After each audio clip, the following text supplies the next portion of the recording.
Hey guys, how is it going? It's your boy Gazza9919 here, and what we're doing today is 10 things I like about the Vauxhall Zafira Zara.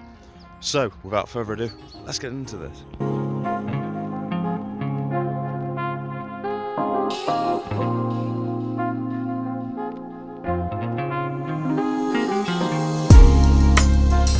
The first thing on the list is for a people carrier. It's not exactly the ugliest of cars in comparison to other cars of its same age. To say it's meant to be this big dopey sort of thing, it actually don't look too bad. Now, I know on the 10 things I hate video I said I didn't like the interior because it felt tacky, but for the most part it does feel well put together. Like the car, like the gears, you know, they're nice and like stiff, they're not loose, they don't feel like they're gonna drop apart.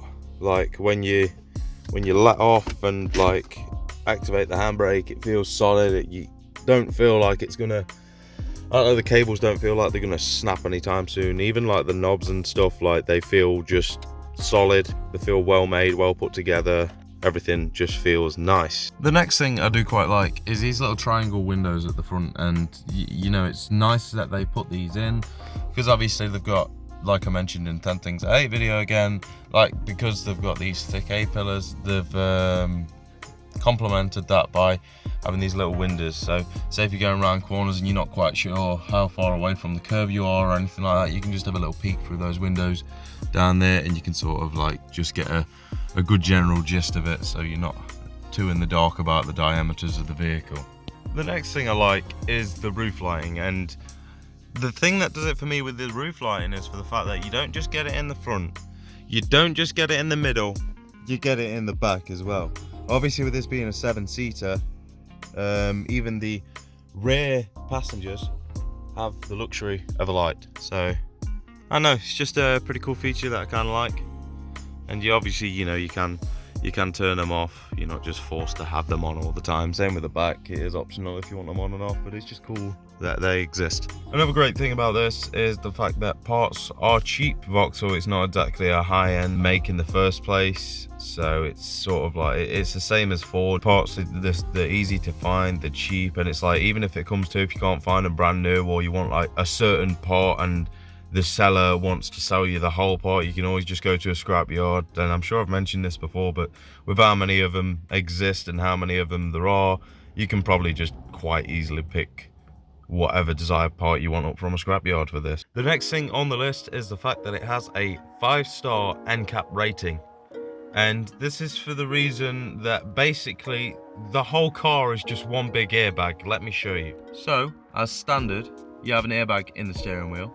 You have an airbag in the passenger as standard, but then we come up here and we have an airbag in the A-pillar there, airbag in the A-pillar there, and then we come back, we have another airbag here, another airbag here, and then even back even further, and we have another airbag here and another airbag here. So we're not short of airbags and safety. Another thing that sort of surprised me was the insurance on this thing. Now, it's a big brute of a vehicle, and I forget what insurance category it is, but I think the bottom line of it is that this is a 1.8 litre vehicle, petrol, and me, like Dennis, is a 1.25 litre, and this cost exactly the same as Dennis on insurance. It's £65 a month, I think, bearing in mind I'm 24. But then again, I guess on the other hand, and the other side of things, one, they seem to charge less on insurance for the more modern vehicle, and two, you know, let's be real, a yobbo isn't going to go out and buy one of these unless he was to get like the VXR edition or something. But I do think the 1.8 is just like the best of both worlds. Polite enough MPG wise, but then still a bit nippy when you want the power. The next thing, you probably won't notice it because it's daytime. I have got the lights on. I don't think there's anything I can really do to cover this up.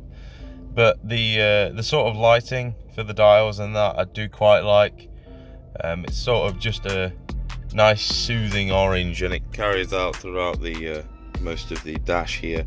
Now the next thing I like is one of its party tricks. This is brilliant. So we pulled this lever here, and then we lift these bottom seats up.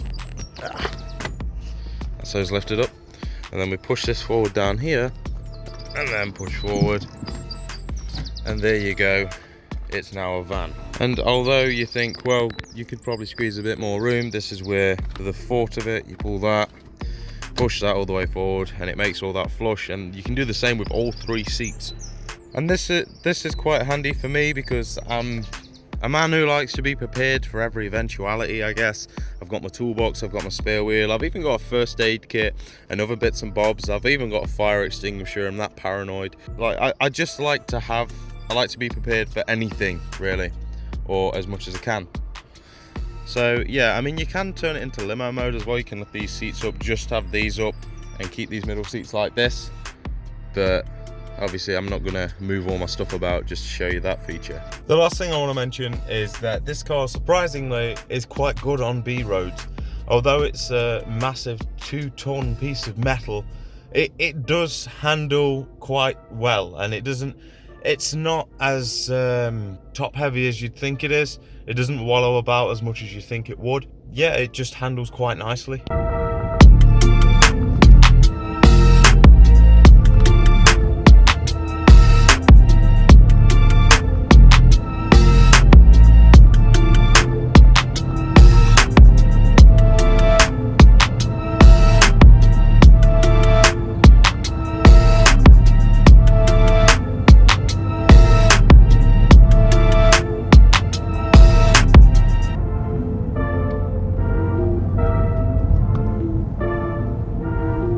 Right then guys, so that is it for 10 things I like about my Vauxhall Zafira. If you did enjoy this video, please don't forget to like, subscribe, maybe even hit that bell icon for notifications on future uploads. But until the next time,